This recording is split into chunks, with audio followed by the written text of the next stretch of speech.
Assalamu alaikum. Good afternoon, listeners. It's me, Sulaiman Ben Sware, coming back on Facebook Live on the Open Gambia platform. If you just bear me a minute, let me share this video and we can start the program.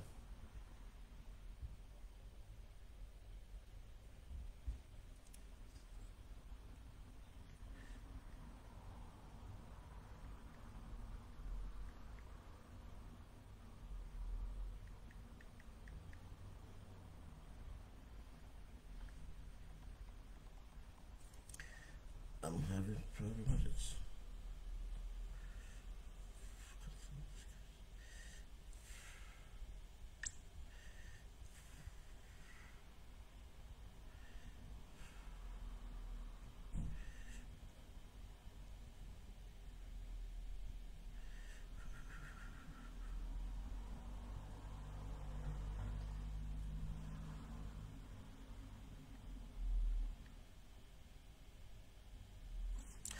Okay, okay, thank you. The program will be brief and it's going to be on accountability. Today is the 11th of July 2022 and the time is just gone 35 minutes past 8 in the evening in Birmingham, England. And Eid Mubarak to all of you, and I hope we all had a beautiful one. Unfortunate, there will always be those that will be unfortunate to have a sorrowful one. And one of those is we lost our sister in Bakau Fatu Kuyate. We pray for her and for her soul to rest in peace, and we are sharing our condolences to the family and friends and people from Bakau and Gambia at far and people in London.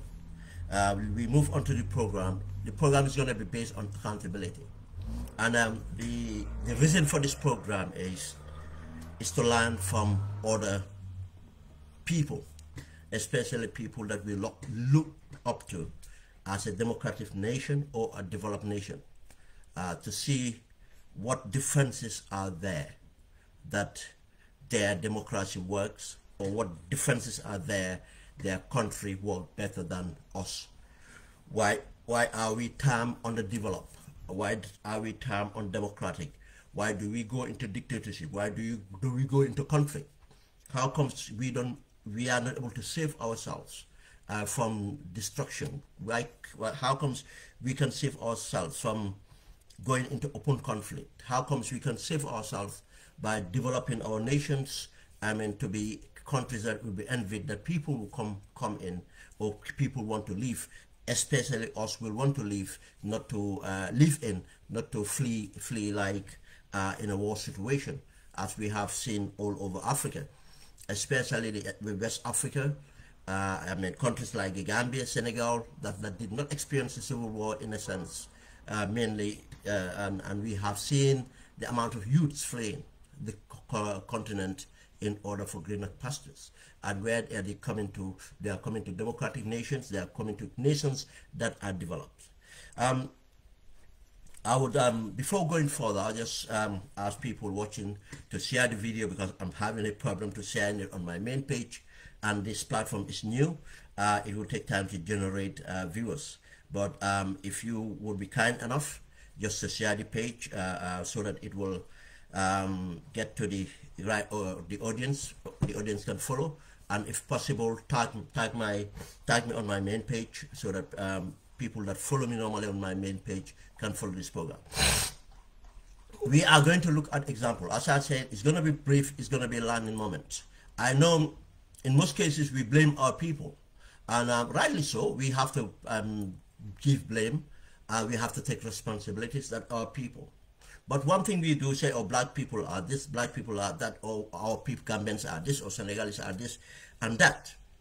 But generally, one thing we fail to realize that we don't have much difference between us, the living in the developing world, and those living in developed world. Even when it comes to our leadership, we have, it's not much different. If you look at the United Kingdom, if you look at America, I'll tell you, if you go to the politics, it's not the best that leads the country. But we have to ask ourselves then, how comes they do better than us? This is where the difference is. This is where the difference is. And mainly it's because of accountability. Mainly because of they have systems, they build systems, and they make sure those systems work. And the only way those systems work is they make sure people are accountable. Because there's no point building structures, frameworks, policy, and anything else, but you don't have any way of measuring it or any way of delivering it and making sure it has its impact. And to have us, proactive in holding the system accountable, that wherever it's about to falter or when it falters, you are there to repair it, and so that things can be sustainable and things can move. And I'm going to quote from read from an article I wrote a few days ago. And this article is actually in reaction to what have happened in the United Kingdom by removing Boris Johnson as the Prime Minister. And if we look at that example, and we look at the example of when Trump wanted to hold on to power, we will all agree that the way Trump is behaving for everything that he did, and people around Trump, it was just like an African government. Just like an African government, breaking laws, lying, cheating, everything else. And people support it based on tribal affiliations. We call them tribal. They are not only conservative, they know they are white supremacists, they believe in certain things, and even in their politics, we call that in a tribal sense of loyalty to the party, without the reasoning.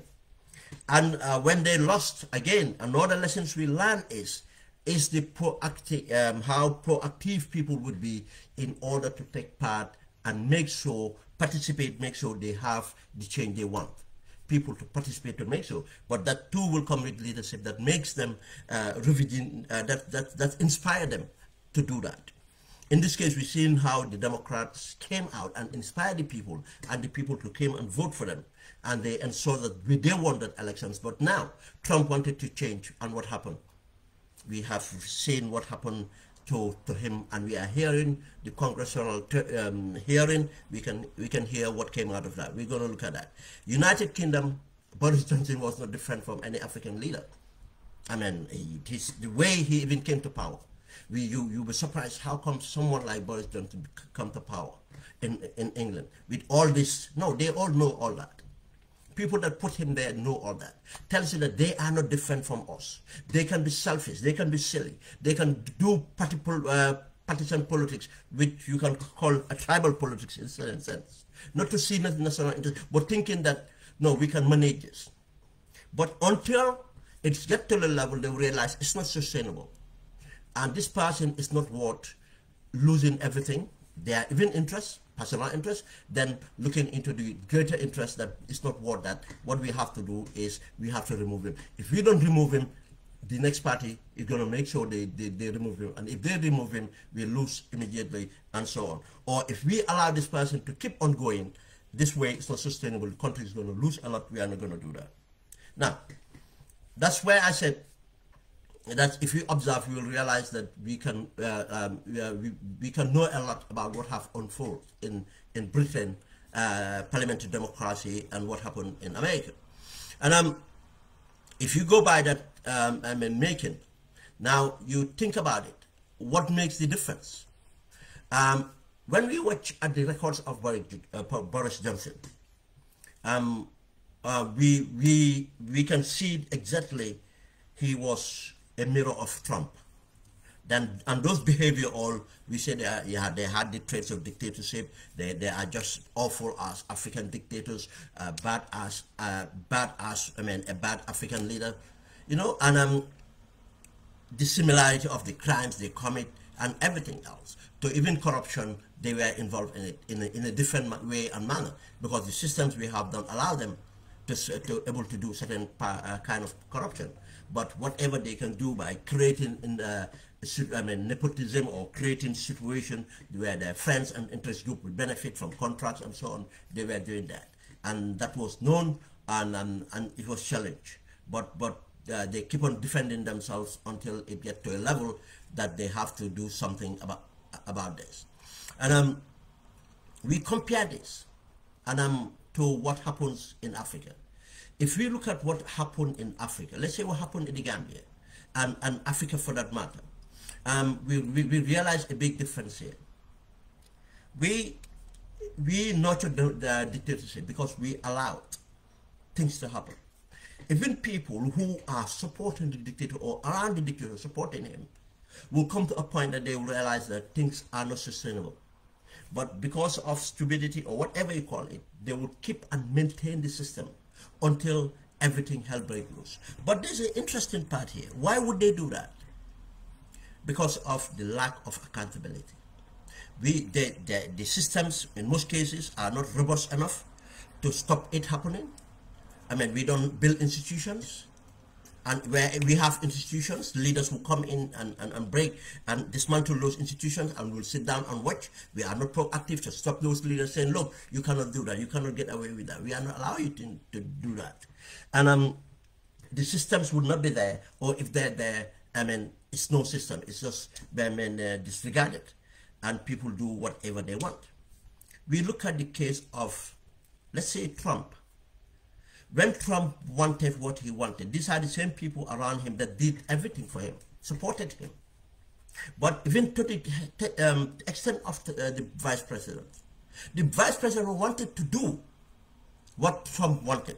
But when he thought about it, he sought advice and realized that if I do this, two things can happen. I can be prosecuted for treason. Not only that, this can lead to a complete breakdown of the country and a big constitutional crisis. It was like a loophole existing. But people have worked within the system to extent that they are not looking at loopholes. They are looking at best practice. They are looking at the interest. What end of the day, look, this is the best practice. This is not a loophole issue here. We have to do it right. Or if we fail to do this, we will be held accountable. Accountability is important. Because of that accountability, the vice president will not do it, and people around him will not do it. Again, this independence of institutions, to the extent of Trump wanted to go to the riots, the Secret Service, who people would thought that they are subordinate, but when it comes to their work, they take leadership. When it comes to their work, they take leadership. It's their responsibility to make sure the president is safe. It's not the president's responsibility to make him safe. The president have just lost that and wanted to go to do something unsafe. It's their responsibility, and they stood firm and tell the president, you can't do this, we are not going to allow you to do that. And they enforce it, make sure the president did not go to the riots. Again, that's accountability. They are accountable to their job. Nothing will stop them from doing their job, regardless what the president wants. No, it's not yes, I said, no, sir, this is not right, you are not going to do that. It's not safe. Our job here is to stop you, and we're going to take you to a safe place. You see that difference? But again, all the other people that Trump wanted for them to do something, realize that if we do this, we are going to pay for it. In the case of Africa, let's look at the case of Burkina Faso. The president, the military in Burkina Faso, the military government, decided after the civilian government that came and decided to, now, okay, we have to prosecute the former dictator, Blaise Compaoré, for crimes he committed by killing, overthrowing by killing Thomas Sankara and the guards and people associated with Thomas Sankara at that time. They decided to do this, and obviously when they did that, he was found guilty and held responsible. That's it. But the implementation was not done. Now this military government decided to come to say, oh, we are going to do reconciliation, we are going to let him free. You see, this is the reason that accountability doesn't happen, and what happens is people will do things or repeat to do things. That's why things don't work in our countries. Africa, systems break, precedents are created, bad precedents are created, and that's harmful. Now, imagine in Burkina Faso, the person that they hold as a legend, that have they see that was in the root of transforming their country. I mean, with all the credits they gave him, the recognition they gave him, this is the party that betrayed and killed him and everything. Now a civilian government came and arranged and everything else. But one lesson again we learn. And Gambia, we have to open our eyes. Yes, there's a little bit of different in dynamics here, but we have many things which are similar. Blaise Compaoré is likely to get away with it because Blaise Compaoré is not actually demanded by the international community as Yaya Jammeh is. I know we'll do comparisons, but we have to note that certain things are not exactly the same. You know, at times this is the reason why we say that Gambians underestimate how much we did in advocating, how much we did to fight Yaya Jammeh to the point of making him notorious, to be seen for who he is. But again, not only that, for how much of crimes that Yaya Jammeh have committed. Blaise Compaoré have.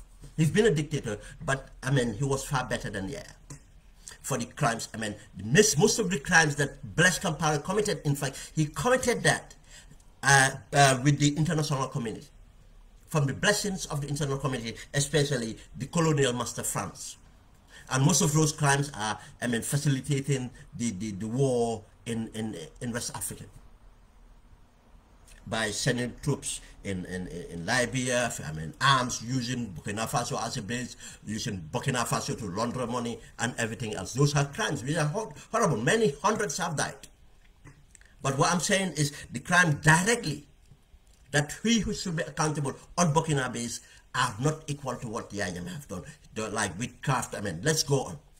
And again, Blaise was more sophisticated than Yaya. He might even be worse than Yaya, but he was sophisticated to understand how he committed his crimes and so on. And things he uttered out. You see? And all this have made Yaya a case of completely a different dynamics. But don't completely rule it out. I'm just giving an example there. Now, the failure of transition from Burkina Faso since they came to civilian rule, what did they do? Politicians did the same thing again. They went on just to enjoy the position of power. They did not do the reforms they needed for the armed forces. They did not do the economic reforms that will reflect down to the people, to empower the people. They haven't done anything to that matter. They just went on to empower themselves, to entrench themselves, and to fight politically. Nothing, no ideas, framework, chapters, programs to change things, to make it better. And if this thing happens, your country is open to be destabilized. Your country is open to go into conflict. Corruption continue. No accountability. No systems placed. And the reforms, institutions are not built. Country is not run on institutions. And the institutions that have made the country worse have not been reformed. The armed forces. Now the same armed forces decided, and remember, most of these boys have been mentored by Blaise Compaoré and the lieutenants at the time. And now these are the same people that took over the country. Now they are going to go give Blaise what Blaise Compaoré wants. Is it going to be successful or what? Depends on what Burkinabés do. But again, what this tells you that the army is not there for the interests of the nation. The army is there for their interests, and they're going to entrench themselves, and they're going to transform themselves, and the country will continue to go backwards and continue to be in conflict. You see the difference from other countries. In Europe, they had their wars, they have everything. What they decided to do, look, we have to move away from this. United Kingdom had their, from medieval times, they came into have a monarchy, landowners and everything. They said, no, they looked at it, no, this is not going to work, let's reform. Reform, let's adopt democracy. What democracy we adopt, we do this. Parliamentary representation, this is what we're going to have. Since they had their democracy, that democracy have evolved so many ways and these things to make it completely different. Political parties came under a system. You have force, you have the conservative. What it meant, people that conservative, you have then was the liberal. You have the liberal party, you have the conservative party, pulling apart, but mainly ideological. and the conservative, obviously bankrolled by the landowners and people who are close to the monarch and so on. They moved on, but to the level that when the Social Democrats, which now became the Liberal Democrats, the Social Democrats realized that, look, this is not even feeding the people. This is not empowering the people. The system is still, for elites. People are not being represented. Yeah, there's a parliamentary base, people can elect, but it's not suit for purpose. Then they decided to go into politics, and these people were industrialists, people that have factories, people who are industrialists, decided that their politics they have to go into politics and do it differently. These people already had a kind of a socialist kind of a background, and they were doing their business completely different. They were empowering their workers and so on, but it was not enough. They were just a small part of the economy. But poverty continued, and everything else. And what do they have? Systems again. Then the workers, the unions that represented the workers realized that, look, we cannot effect change if we don't have political power. Now we have to form a political party that will have political party power to represent the people. That was called the Labour Party, which became kind of a socialist movement party. You see, systems were built. Accountability, then you build systems on them and follow. But you don't build political party. I want to be a president, a political party. I want to be a president, a political party. I want to be a president. No, you build movements that people will own up to and based on ideology against, then you move on. We come to realize this now, it moved on. That's why we have our political parties here. Now we have major three parties, which is the Liberal Democrats, you have the Conservative, and you have the Labour. And as we said, accountability was hold on people. We see, given the example of Burkina Faso, where accountability is not happening, but again in the Gambia. Now, you wonder why corruption is an epidemic now in the Gambia as it is. You remember why ruthlessness and everything else, because there's no accountability. People do what they want. Now we want to blame the small people. We want to blame the youths for behaving the way they behave. But everybody behaves that way from the top. No other sector, even people that we think that would be different with the religious leadership, we have seen their behavior. They don't have respect for each other. They address them, there's no system that they work on. Everything about it now is about getting up there and getting filthy rich and forget about everything else. And corruption continue. Nobody is punished for corruption, nobody is punished for crime. And we have to think about this very critically. That's why what we're doing is not sustainable, and we are not doing enough to make sure something is done. Let's look at the TRRC again. What was on the point of that? Just ask the Janneh Commission. What was the point of the Janneh Commission? What did we gain from it? Nothing, absolutely. What was taken from Yahya Jammeh is given to few people again. It did not go back to the people. The people from Bakau to Koina are suffering. They have not seen the proceeds. They have not seen anything that's been recovered from Jammeh. And did we hear anything about it again? No. The theft, what Jammeh was doing in corruption is gotten worse. It's gotten worse. Every trick in the book that Jammeh has applied has been done in tenfold now. By different people, in fact. What's the difference? What did we earn from that? Because there was no accountability. And this is what we are seeing in the with the TRRC. After wasting all this money, time and efforts, the victims are suffering and we don't see any form of change.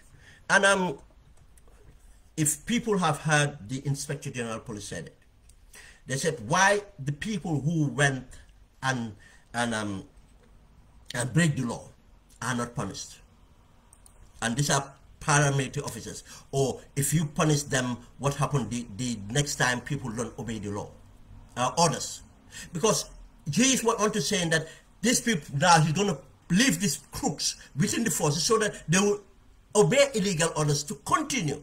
Then there's no reforms. And these people tell you, oh, we have done these reforms, we are doing reforms. No. They are going to do the same thing. He said, everything he said, he represented, just tell us a continuity. And we are not talking about the armed forces. We haven't seen any reforms. And if it comes to it, they're going to do the same thing.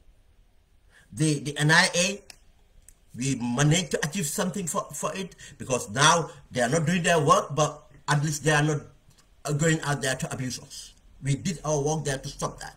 But now the police are representing them for doing that, doing the arrest, doing the false charges, doing anything else with cases. We have not achieved nothing.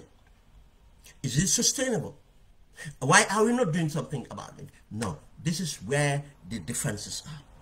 Now, when we look at it, again, and from, as I said, the case of, you said, just to give you an example, that most humans are opportunists, especially those in high office.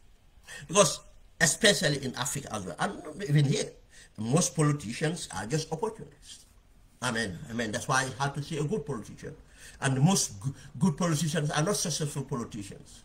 Because the systems that operates around society does empower, greedy people or go with people who are ruthless.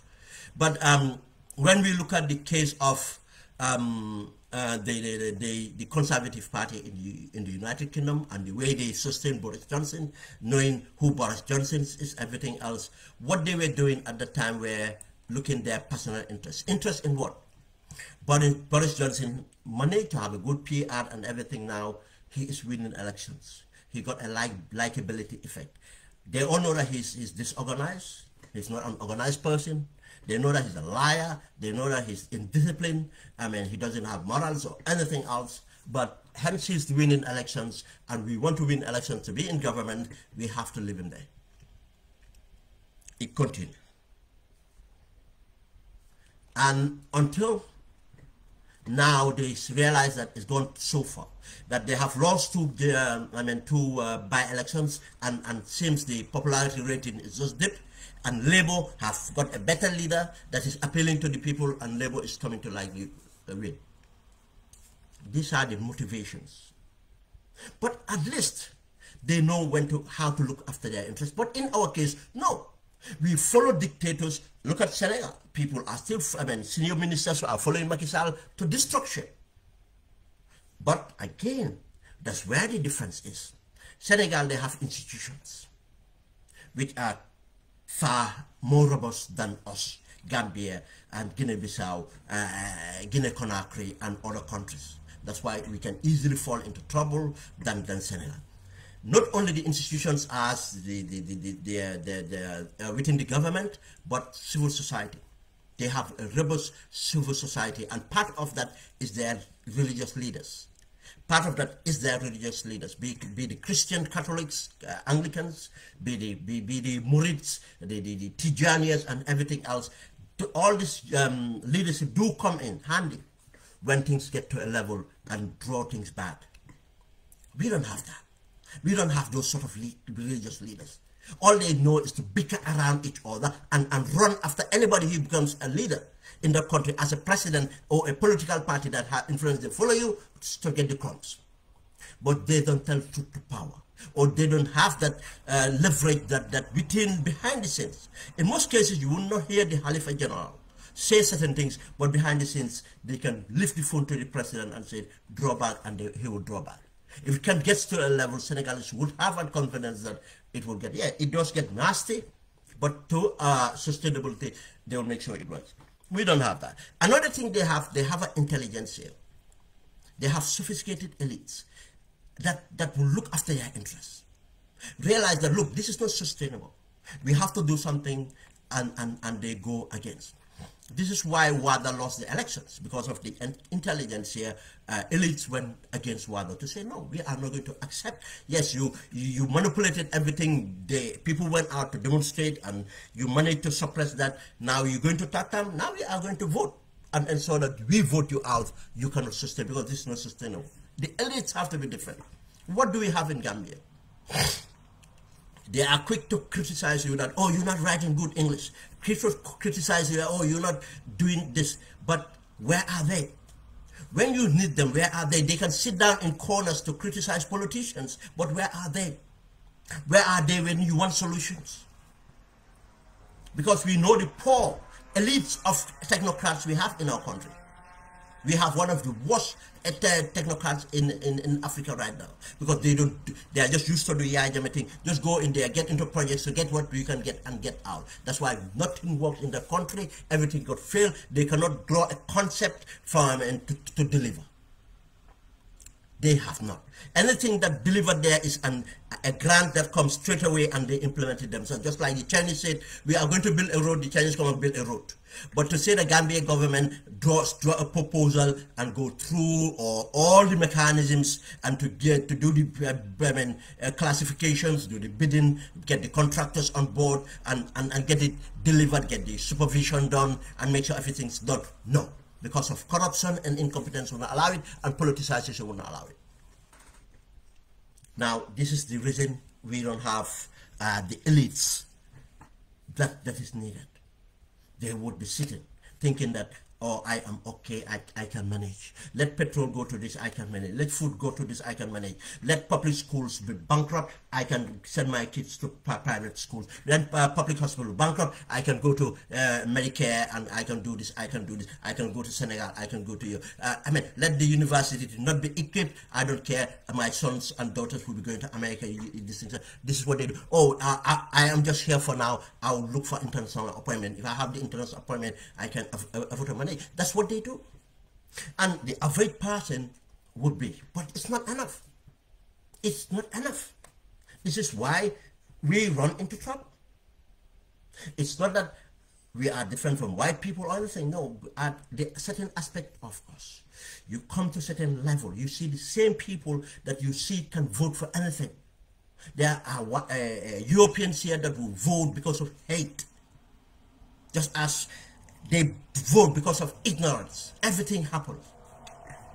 But what we have is competing forces. People, citizens participate to make this different. But do we have that? No. This is what we have in Senegal. This is what we have in Ghana. That's why it's growing. You don't have it in Nigeria. And I will come next to do a program, continuity of this, on a program on how safe we are. We do that. But as I said, it's brief. I'm going to try to limit it to this. This is what makes us different. And we think of the lessons that we can learn. We humans are all the same species.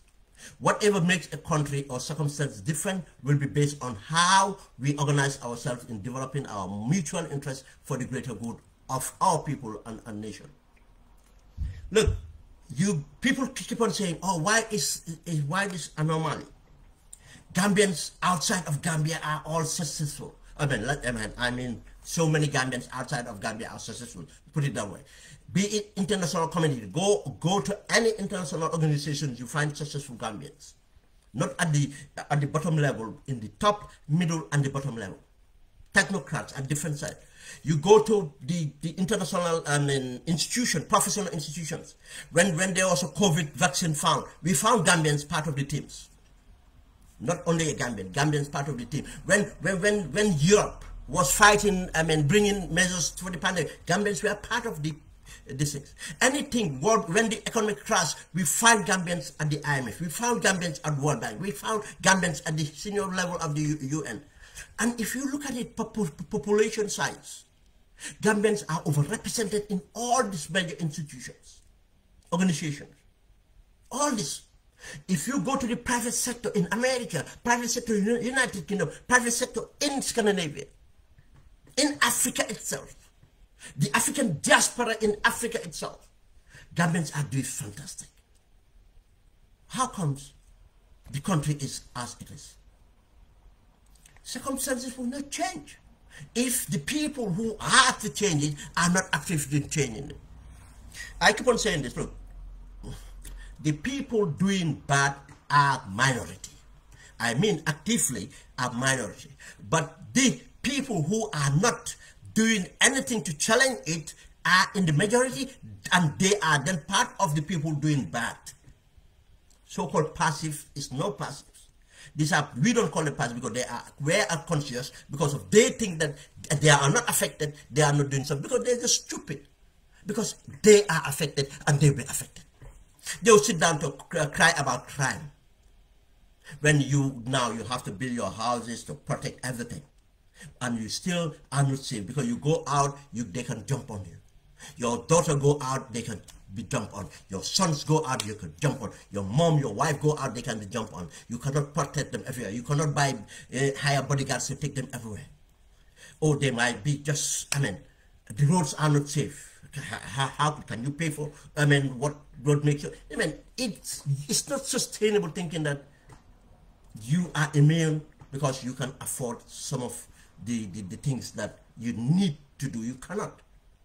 Then you shouldn't be passive. Now, what happens here is, again, as we said, is what we do in order to create a better the plan to organize, the plan to organize the development has to be led by people who are elected and those appointed to deliver the mandate for the people. We cannot expect to elect poor leaders and expect to have a good outcome, because the elected leaders are the people that are responsible and appointments.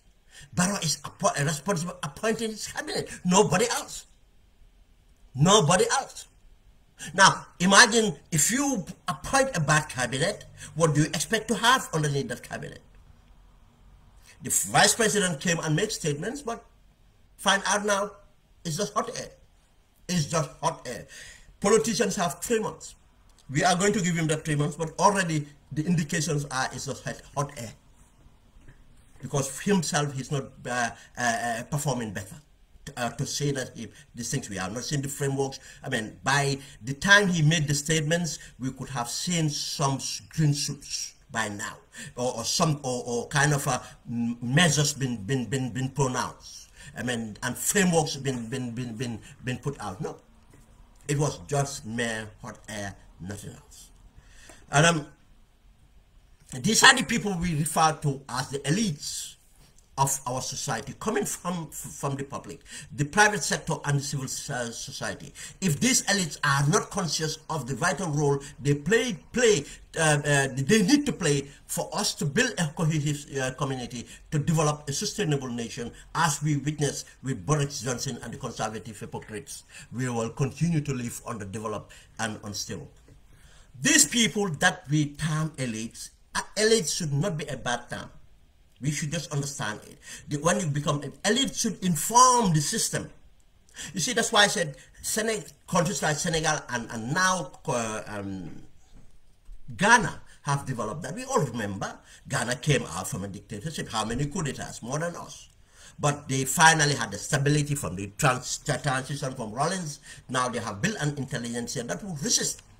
That's why we keep on seeing the changes of government. Even, yes, this government is likely to have 2 terms. They had 2 terms before. This party in government now, the NPP in government in Ghana, had 2 terms before with Kafo. But the NDC, I think the NDC, they call, won elections and won elections again. And they might win the second term. They won the second term, but now the 2 terms, nobody is even talking about that he is trying to stay, because he is not stupid to stay, because the intelligentsia of the people would not allow it, of the elites would not allow it, within the party in fact would not allow it. It starts within your party would not allow some of this nonsense, because it's not sustainable, it's not good for the party, it's not good for the... They think of themselves first, just as the hypocrites of the conservative. They only did this because they finally know that if they didn't take Boris now and get a better leader, what will happen to them? They will lose elections. And obviously, they factor the other things, that this guy cannot be trusted for saying anything. And they know that there's more lies that he have covered which are coming. Again, why did we find out all this lie and everything else? Because of the opposition is proactive. We need an opposition that is proactive, not opposition on elections or opposition that goes to politics in order to maintain the status quo. We need an opposition that can convince a majority to come out and back them. Not a politics of looking to one person, politics of just looking within yourself. Broaden your base, based on policy, based on representations, so that people can see themselves. What Sonko is doing now, I don't like keep on referring to this as if Sonko is a magician or super. No, it's a common sense that opposition should know. You have to be competent to hold the government accountable and know how to galvanize. That's why he's galvanizing support. With all the bribery going on with the police of Senegal, every dirty game playing up, they are there. Why people want to come and stand and fight with him? Because he positioned himself well. But as we said, we will learn the lesson again, that we will continue to, that we will need to build an environment that democracy and democratic and protect the fundamental rights and freedoms of the people, to allow us to build robust systems that creates an open society with a vibrant opposition which support transparency and accountability, good governance, as we are witnessing in developed democratic nations. Just as the examples and lessons we have to, these are the lessons we have to learn from this. We have to make sure it's not based on individuals. It's based on systems, and accountability have to occur. Freedoms have to be protected, and the opposition have to be robust in order for this to work. In America, we have seen when they supported Biden, because they realized that Biden was going to be their unifier, they could not have supported the left Bernie, because Bernie is so on the left. They want to bring something that middle America can support, and the amount of people that came and voted for the Democrats was unprecedented. Even though, because of the rhetoric and the policies, racial policies, far-right policies of Trump, so many came out. But the greater good of America came out on the Democrats. People that had never voted Democrats came out and voted Democrats. Not because of they wanted Biden, because of they wanted to get out Trump. But again, when it comes to Trump wanting to be a dictatorship, the people around him, within, would not even allow it. Yes, he has buffoons out there to try to do it for him. But people around him said, no, I'll be prosecuted. That was the first thing that came to their mind. I'll be prosecuted, before even thinking, oh, this might be a constitutional crisis, might do this. Because the people, they went to seek legal opinion and said, no, if you do this, you will be prosecuted. If you do this, the consequences are grave. That's why we need conscious people to be in politics, and we have to understand the importance of accountability. Just as, again, in the United Kingdom, when it comes to the crunch, they had to do something before it's too late. Before it's too late. Again, this is another lesson to learn. That's why United Kingdom, we don't need the 2-term limits. Our democracy is mature to a level that we know that whenever there's a need to change a prime minister, the prime minister will be changed. We have changed, in the last decade, 10 years, we have changed three prime ministers without going to elections. By using this, you don't have to go to elections only to change your leader. No. Not only elections. That's why the members of parliament have role to play, and the civil society have role to play, the people, political parties have a role to play. These are things that we need to learn and understand the importance of transparency, importance of accountability, and for it not to happen again. And as again, we will talk about the situation of Africa right now. I think there's a program that needed to show how vulnerable we are, that our democracy is going to falter and what's going to happen to us. And likely, we countries are going to be affected. And Gambia is highly likely. And the other bit is about, again, our failures. Why all these hardships? We cannot let these people turn around to say, oh, because of Ukraine and everything else. And this is not only for Gambia, that's for Africa. It's a shame. And our conversations cannot only be with Gambians. We have to speak to our other, this is that something needs to change. This is a shame. That because of a European country went to war, we are going to starve. We cannot produce grains. We cannot produce seeds that will be turned to oil. And we have everything. These are things that we need to talk about, and we need to educate each other. We need these dialogues for us to understand. Again, we are going to give examples. And this example, let me do that before just kicking off. And give people the examples of Sri Lanka. I said this a few times on my program. Sri Lanka, Sri Lanka, Sri Lanka. You see, Sri Lanka went through the same thing. Sri Lanka is one of those countries in the Asia, South Asia Pacific, you call them or whatever, that did not have robust institutions, just like India have, just like even Thailand has, that and other countries have. They are just having an economy run as we are in the Gambia, and the party, the people that always lead the country are based on nepotism and based on the tribe, the Singhalese. Technically all their leaders been Singhalese, and the opposition is one major opposition party Singhalese, let's say there are two major parties Singhalese, and one part, there are many other parties, but another major opposition party which is Tamil, and we all know that, which is on tribal angles, and there was a civil war, and they massacred the Tamils, and Tamils too did very wrong things. They blow up cities, they blow up trains, and kill a lot of people. But those things, now they went to the politics. You see, when you guys and people are divided, these elites divided them and keep on just taking, corrupt and taking everything else. And the development they have was, go China, become China, build an airport, China build a seaport, China build this, China build that, China build roads. The economy, there's no policy. Building roads and airports is easy. Get them, you have loans and they build it. Get to, IMF, they bail you out. That's easy.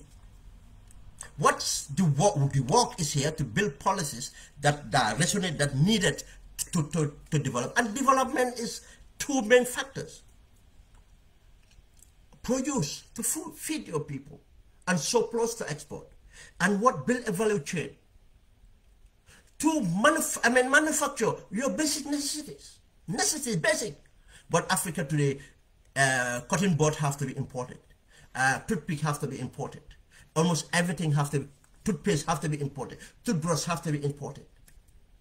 How do we develop?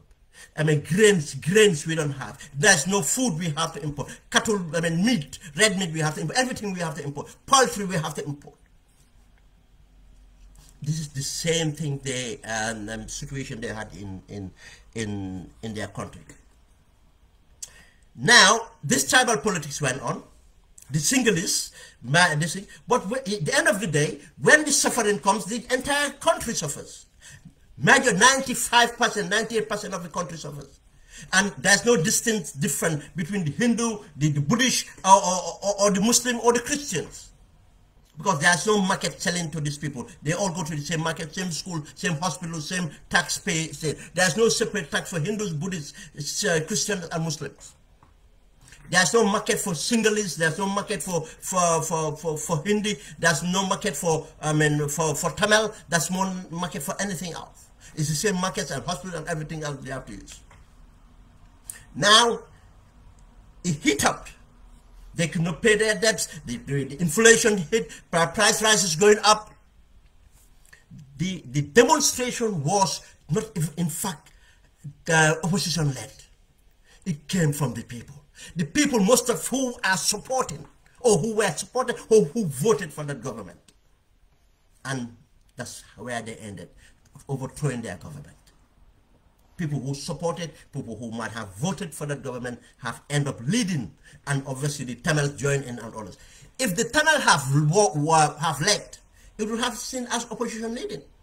That's why we need to know how, to hold things accountability and to have systems that in control.